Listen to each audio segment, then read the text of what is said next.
Hello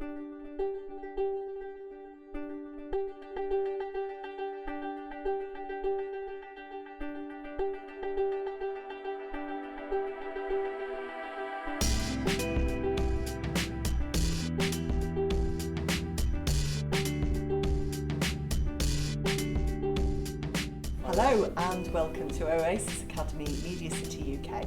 My name is Fiona O'Sullivan and I'm the principal here at the Academy, and I'm absolutely delighted to be involved in the Inspire programme. It's been a real pleasure and a privilege to be the launchpad, the school that is set to launch the project. Inspire is an initiative to support young people at risk of radicalisation to create a positive narrative for their lives. Radicalisation is a big issue, especially young people, because they're more impressionable by what media and the older generation is saying.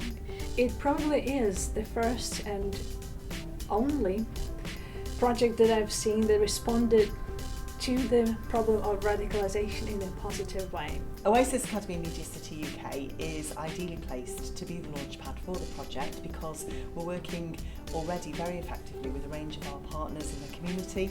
We have the BBC very close by, the Lowry Theatre, the Imperial War Museum North, and we're working in partnership very effectively with the Greater Manchester Police, community partners and the local authority, all of whom have joined us today for our Inspire conference. We are welcoming Steve Chalk, MBE, who is the founder of the Oasis charities, the whole group of charities, and he's launching his new book, which is called Radical, at today's conference. And the book is called Radical, and it analyses these issues that I've talked about, and what it does is it tees up and it launches a campaign called Inspire, because if we're ever going to prevent, instead we have to inspire. Radical is the latest book from Steve Chalk in partnership with Oasis Books, and it's about the radicalisation of the youth across the nation and the misinterpreted views of other people, and basically just educating people and trying to stop radicalisation in negative forms.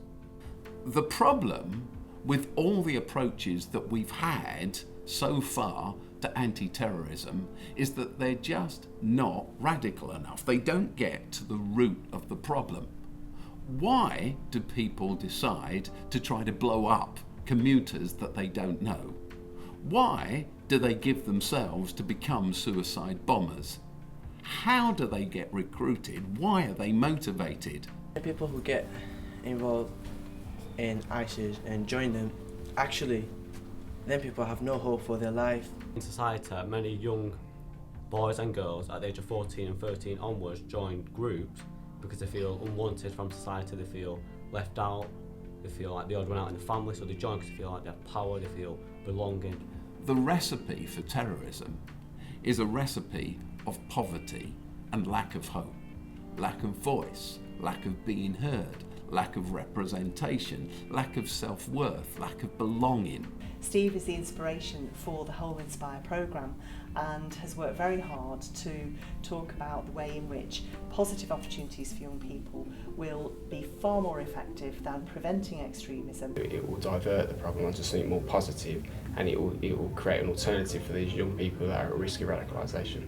The Inspire programme's for schools, every school in the country, every young person in the country, every youth group in the country.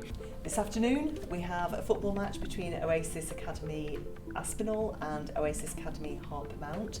They're two local Oasis primary schools. The idea of kicking off peace with a football match is looking at generating peace, goodwill and collaboration through sport, which is a tried and tested method, and we hope that the children involved will have a great deal of fun. We've also started the Facing History project, which has been working with our Year 9 students to reflect on key events in history and look at what that means for them and what lessons we can learn moving forward. The Inspire programme is multifaceted, but over the next 3 years it's going to provide those leading in youth work and those leading in schools with the resources, with the curriculum, with tools and ideas about how to create active peacemakers. Inspire is dealing with the root of the problem, starting with young people, dealing in a completely different way, telling young people just how precious their life is. If we go into turn things around, we need to stop and listen.